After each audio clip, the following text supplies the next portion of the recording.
इसके बाद मुबल्लिग़ इस्लाम पीर तरीक़त हज़रत मौलाना अबू दाऊद साहिब क़ासमी दामत बरकातुहू मोहतमिम मदरसा खदीजतुल कुबरा लिल बनात उड़ीसा को दावत देता हूँ। हजरत से गुजारिश है कि आप तशरीफ़ लाएं और कीमती बातों से हम सबको वक्त के नज़ाकत को समझते हुए कीमती बातें पेश फरमाएं। हजरत मौलाना फारूक साहब दामत बरकातुहू भी तशरीफ़ ला चुके हैं, जिनका हमको बहुत देर से इंतज़ार था। तो इंशाअल्लाह बहुत जल्द जलसे का आगाज़ आहिस्ता आहिस्ता बढ़ता चला जाएगा।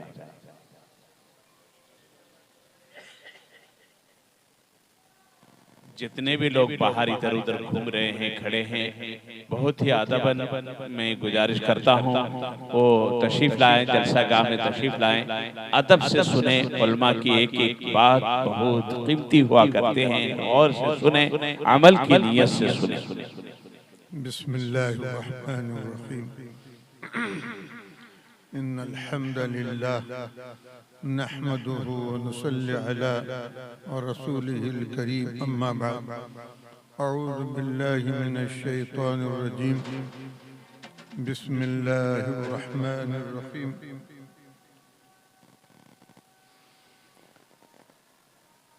वज़क्किर फ़इन्न ज़िक्रा तनफ़उल मुमिनीन। सदक़ल्लाहुल अलीयुल अज़ीम। मेरे भाइयों, बुजुर्गों, दोस्तों,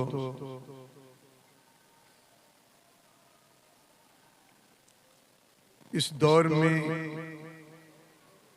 इन मदारिस मकातिब को गनीमत समझो। हवा की खामोशी तूफान का ऐलान होता है। रात दिन आप यूट्यूब में और दूसरे ज़राए से पढ़ते रहते हैं कि इस वक्त बातिल ताकतें क्या चाह रही हैं और उनके नापाक इरादे क्या हैं। इसीलिए अब ख्वाब खरगोश मुनासिब नहीं है कि हम पड़े रहें, सो जा बेटा कंबल ओढ़ के, अल्लाह तेरा भला करे, वक्त खत्म हो गया। अब कदम कदम को फूंक कर चलना है। इन मदारिस और मकातिब का आप इससे फायदा उठा लीजिए। अगर हमने मदारिस और मकातिब को पीछे छोड़ दिया और इस तरफ हमने तवज्जो नहीं की, तो मेरी बात को ध्यान से याद रखिएगा। मैं कोई तकरीर करने के लिए सोच बैठा नहीं, बहुत देर से बैठ के मैं सोच रहा था कि या अल्लाह, इस कौम को क्या हो गया। ये तो कोई मौलाना नौमान का जलसा नहीं है, ये तो कुरान की निस्बत पर जलसा बुलाया गया है। और हमारी कौम का हाल ये है कि उनके लिए सारा इंतजाम, खाने से लेके, पीने से लेके, सोने से लेके, जागने से लेके, बैठने उठने तक का इंतजाम मदरसे की तरफ से किया गया है। लेकिन नाकदरी इस कदर है कि हम सब जानते हैं। मैं रास्ता भर देखते देखते आया, कद आवर मौलाना नौमान साहब ने अपना इश्तिहार लगाया है। बड़े बड़े उलमाए किराम के उसमें नाम भी हैं, लेकिन हम ऐसा आंख बंद कर लेते हैं कि जैसे हमें कुछ मालूम ही नहीं। मेरे भाइयों, अगर किसी रास्ते पे लोग चलना छोड़ देते हैं, वो रास्ता सरकारी मैप के अंदर, सरकारी कागज के अंदर रास्ता तो नजर आता है। आप जो जमींदार हैं मेरी बात को समझेंगे कि जब आप पुराना मैप खोलेंगे तो देखेंगे कि ये तो बेहतरीन रास्ता है, ये तो 25 कड़ी का रास्ता है। और ये तो 50 कड़ी का रास्ता है, इसमें तो कार चला जाएगा आसानी से, मैं इतना घूम के क्यों जाऊं, मैं भी इसी रास्ते से चला जाऊं। लेकिन जब आप जाएंगे, किसी का गुहाल होगा, किसी का तालाब होगा, किसी ने कुआं खोद के रखा होगा और किसी ने बाड़ा बांध दिया होगा, आपको रास्ता नहीं मिलेगा। लेकिन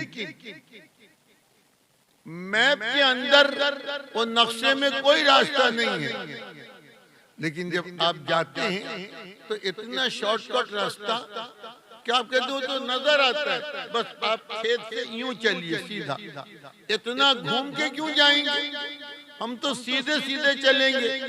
तो अगर आप सीधे सीधे चलते हैं तो आपको रास्ता मिल जाता है। दोनों में फर्क क्या है कि वो रास्ता था, लोगों ने चलना छोड़ दिया, जिसकी वजह से वो रास्ता मसदूद हो गया, बंद हो गया, और वो रास्ता खारदार रास्ता बन गया, कांटे वाला रास्ता बन गया, और लोगों ने उस पर जबरदस्ती दखल कर लिया, कहीं तालाब कहीं कुआं खोद दिया। तो मैप के अंदर तो रास्ता है, लेकिन हकीकत में रास्ता नहीं है। क्यों? इसलिए कि हमने चलना छोड़। लेकिन गर्मी के मौसम में या ट्रेन के किनारे जब इंसान चलता है, और हम लोग तो खेत वाले ज्यादा समझेंगे कि खेत के अंदर जब चलते हैं लोग, तो चलते चलते खेत के अंदर भी रास्ता बन जाता है। अब वो ऐसा नुमाया रास्ता बन जाता है कि हर आदमी देख के कहते बस हम तो यहीं से सीधा नाक के रास्ते से जाएंगे और 15 मिनट के रास्ते को 5 मिनट में तय कर लेंगे। क्यों भाई? कि यहाँ ये तो रास्ता नहीं है, सरकारी कागज में रास्ता नहीं है, और मैं नक्शा जमीन का बताता है कि रास्ता नहीं है, लेकिन लोग जब चलते हैं तो रास्ता बना लेते हैं। अगर हमने इन मदारिस की कदर नहीं की, याद रखो एक वक्त आएगा कि जैसे जब जमात पहुंची रूस में, तो एक बुढ़िया आई और अपने घर का सारा सोना गहना लेकर आई और कहा कि जमात वालों, अल्लाह तुम्हारा भला करे कि तुम लोग ये सारा जेवरात मेरा रख लो, मुझे कुरान हकीम दिखा दो। मेरी आंख तरस गई है कुरान को देखने के लिए।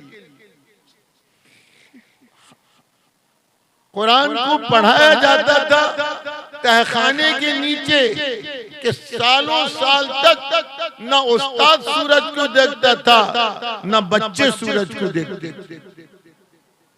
कुरान पढ़ाया गया, कुरान की इबादत की गई कि रात को रोशनी लेकर कब्र खोदा जाता था, और कब्र खोदने के बहाने वहीं पर कब्रिस्तान में बच्चों को सबक दिया जाता था, सबक सुना जाता। जब कोई आता तो जल्दी जल्दी मिट्टी को यूं डालते कि जैसे किसी मैयत को जो है दफना रहे। जब सुर्ख इनकलाब आया तो ईमान वालों की आंखें कुरान पाक को देखने के लिए तरस गई, उनका पढ़ाना मुश्किल हो गया। जब हम चलना छोड़ देंगे रास्ते को, तो रास्ता भी जंगल बन जाएगा, और जंगल में चलना शुरू करेंगे। आप हजरात अगर भीतर कनी का और इधर जो जंगली इलाका है जब जाएंगे तो जंगल के अंदर रास्ता पाएंगे कि चलते चलते रास्ता बन जाता है जंगल के अंदर। इसीलिए भाइयों, चलते रहो, चलते रहो, चलते रहो, सुन्नत और शरीयत के रास्ते में चलते रहो, सुन्नत को अपनाते रहो, सुन्नत पर अमल करते रहो। एक कौम है, उनका अपना निशान है, वो सर पर अमामा रखते हैं, उनका निशान है कि हाथ पे कड़ी पहनते हैं, हम और आप उनको सरदार कहते हैं। और एक हम नबी की उम्मत जो सरदार बनाकर भेजी गई थी, आज नबी के चेहरे से दुश्मनी है तो हमको, नबी के लिबास से दुश्मनी है तो हमको। इसीलिए जब मसला कोई खड़ा होता है, सुन्नत का मसला खड़ा होता है, तो वो लोग कहते हैं कि अगर ये जरूरी है तो सबके लिए जरूरी। पुलिस डिपार्टमेंट में किसी ने दरखास्त दी कि मैं दाढ़ी छोड़ना चाहता हूं, तो डिपार्टमेंट ने कहा कि आप अगर दाढ़ी छोड़ेंगे तो सर्विस ही छोड़ दीजिए। क्यों?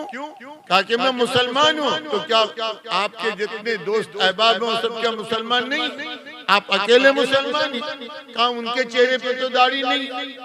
हाँ? लेकिन हम जब दाढ़ी छोड़ने के लिए कहें तो हमें इजाजत न मिले, अगर वो दाढ़ी छोड़ने के लिए कहें तो उनको इजाजत मिल जाती है, क्योंकि उनके ए टू जेड सब दाढ़ी वाली। हम अगर चाहें शरीयत पर चलना तो हमारी मुश्किल क्यों है? इसलिए कि कुछ तो चल रहे हैं और कुछ लोग खड़े होकर देख रहे हैं और कुछ लोग रास्ते से बेरास्ता होकर चल रहे हैं। फिर मैं अर्ज करता हूं कि मौके को गनीमत समझो, जिन्हें फजूल समझकर बुझा दिया तुमने, जिन्हें फजूल समझकर बुझा दिया तुमने, वही चिराग जलाओ तो रोशनी हो। अगर तुम तरक्की करना चाहते हो तो याद रखो मोहम्मद रसूलुल्लाह सल्लल्लाहु अलैहि वसल्लम के रास्ते पे गामजन होना पड़ेगा। इसके बगैर तरक्की मुहाल है, नामुमकिन नहीं, मुहाल है। ई ख्याल अस्तो मुहाल अस्तो जुनू, कि ये तो पागलपना है कि सरकार के रास्ते को छोड़कर हम जो है सरकार के दुश्मनों के रास्ते में चले और हम कहें हमको तरक्की क्यों नहीं होती। हाँ? आज फखर से कहते हैं मेरी बेटी एयर होस्टेस है। मैं कहता हूँ फखर की क्या बात है? तुम्हारी बेटी एक शौहर की का झूठा उठाती थी, खाना लगाती थी, अब तो 50 का खाना लगाएगी और 50 का झूठा उठाएगी। और फखर उस पर हमें क्या है कि मेरी बेटी एयर होस्टेस है और मेरा बेटा। तो दोस्तों बुजुर्गों, ये वो कुरान है, अल्लाह ने इसकी हिफाजत ली थी। तो अल्लाह पाक जो हिफाजत करने का वादा किए हैं, तो अल्लाह पाक चाहते तो हाथी से हिफाजत करते, शेर से हिफाजत करवाते, बड़े बड़े जानवर हैं उनसे हिफाजत करते, पहलवानों से हिफाजत करते। खबरदार, अगर कोई मेरे कुरान का मुखालिफत करेगा तो पहलवान उसको ठंडा कर देगा। अगर लेते तो डॉक्टरों से लेते, बैरिस्टर से लेते, और क्या कहते हैं बड़े बड़े महारथी दुनिया में अल्लाह ने किनसे लिया है देखो। अरे देख रहे हो, यही है जिन्हें तिनके समझकर रौंदते थे या चमन वालों, जिन्हें तिनके समझकर रौंदते थे या चमन वालों, वही तिनके फरोग गुलसितां की बात करते हैं। 1 महीने के बाद रमजान आ रहा है। अरे हाफिज साहब आए नहीं, हाफिज साहब का आज हाफिज साहब आएंगे नहीं, उनके अब्बा हैं, डॉक्टर हैं, बैरिस्टर हैं, मजिस्ट्रेट हैं, पढ़ लोगे नमाज। और जब हाफिज साहब आगे आएंगे, हाफिज साहब कहेंगे अल्लाहु अकबर। अरे यही हाफिज साहब जिनको मैं मदरसे में जाके कुर्बानी का पैसा देता था और जिनको जाके मैं मदरसे में ज़कात देता था, वही हाफिज साहब के पीछे पढ़ो। नहीं, मैं तो डॉक्टर साहब के पीछे पढ़ो, जाओ पढ़ लो। हाफिज साहब कहेंगे चलो रुकू में, तुम नहीं, मैं रुकू में जाऊंगा नहीं, मत जाओ। वो कहेंगे रुकू में चलो, तुम रुकू में, कहेंगे उठो उठो, चलो चलो, सर को सजदे में डालो, तुम सजदे में डालो। ये तो दुनिया में है, और आखिरत में अभी जन्नती जन्नत में नहीं गया होगा, दोज़खी दोज़ख में नहीं गया होगा, और सबके सामने हाफिजों के बाप को बुलाया जाएगा। कहाँ गया वो अब्दुल्ला? अरे अब्दुल्ला रिक्शा टांगने वाले। हमारे बच्चे तो हमको बुलाना चाहिए, हमारे बच्चे माशाअल्लाह कैसी कैसी डिग्रियां लेके बैठी। ये अब्दुल्ला, ये रिक्शा खींचने वाले, ये मजदूर हार, जिसको दुनिया में कोई नहीं पूछता था, आज इसके सर पर नूर का ताज रखा जाएगा। हाँ हाँ, नूर का ताज इसलिए रखा जाएगा कि अब्दुल्ला ने कुर्बानी दी। इस तरक्की के दौर में जब दुनिया चांद पर कमान फेंक रही थी, अब्दुल्ला अपने बच्चों को मदरसे में भेज के मच्छर खाते थे, भात गीला, दाल पानी, बेमजा तरकारियां, और उसमें जो है उनका बच्चा पढ़ के हाफिज कुरान हुआ।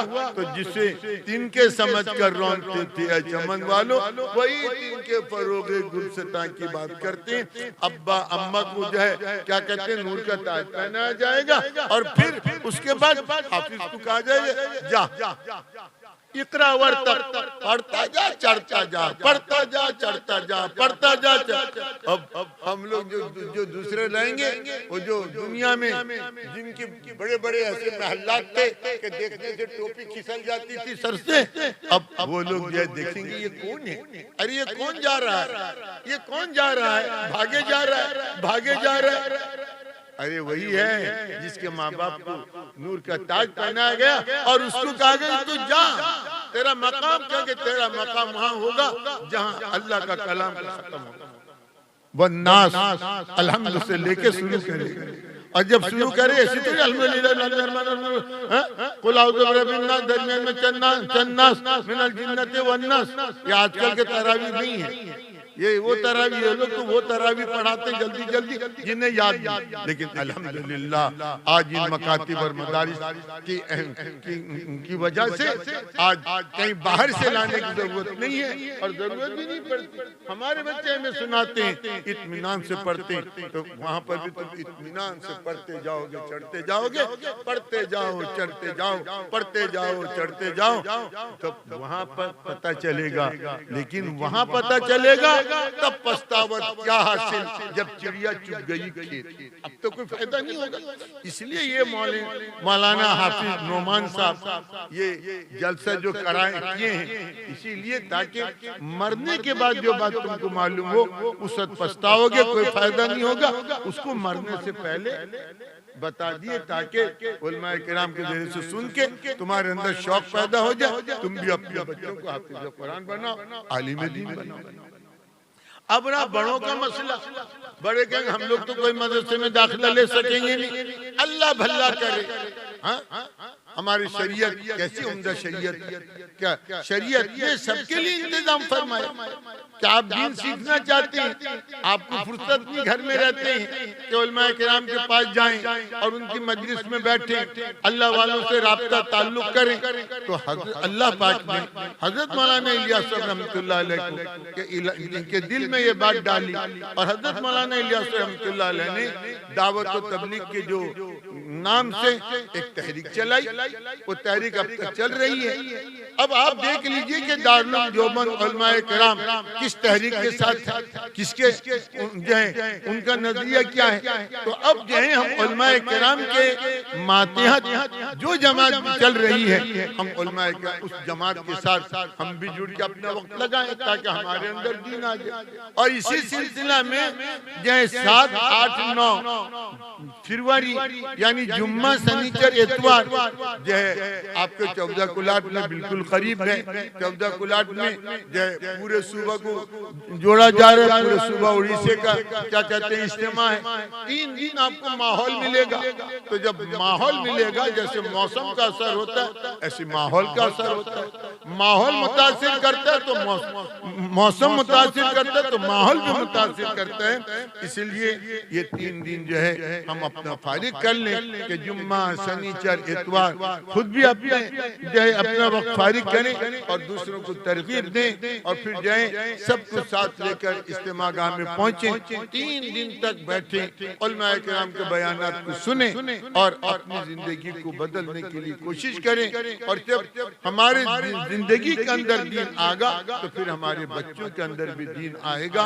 क्योंकि बाप जब मरता है तो वही छोड़ के जाता है जो अपने पास होता है, बच्चे उसी के वारिस होते हैं। अगर तुम दीनदार बनोगे तो तुम दीन छोड़ के जाओगे, तुम्हारे बच्चे दीनदार बनेंगे, तुम्हारे कब्र पर जाके फातिहा पढ़ेंगे। वरना तो क्या कहते हैं A for apple, B for buffalo और सी फॉर कटक, और डी फॉर डिमाइन। तो अगर ABCD के बुनियाद तुम डाल दिए तो फिर बच्चे तुम्हारे कब्र पर जाके क्या पढ़ेंगे? लिटिल लिटिल क्या, ट्विंकल ट्विंकल लिटिल स्टार, तो क्या पढ़ेंगे? तुम समझो, अगर दीनदार बनोगे तो फिर इंशाअल्लाह बच्चे भी जाके तुमको फातिहा पढ़ के बख्शेंगे। अल्लाह मुझे भी तौफीक अता फरमाए और आप